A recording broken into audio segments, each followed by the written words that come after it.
নমস্কার বন্ধুরা, আমার ছাদ বাগানে আপনাদের স্বাগত। আজকে আমি গরমকালে যে সবজিগুলো বা ফুল চাষ করব তার জন্য মাটি তৈরি করছি।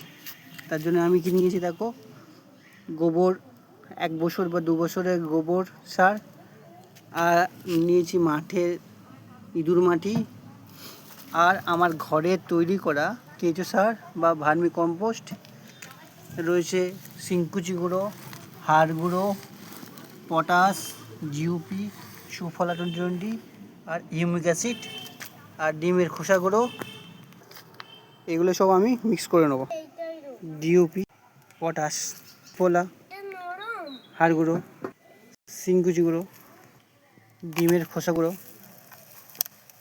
হিউমিক অ্যাসিড, সবজির খোসা দিয়ে তৈরি করা ভার্মি কম্পোস্ট, আর মাঠে ইঁদুর মাটি, সবগুলো ভালো করে মিক্স করে নেব।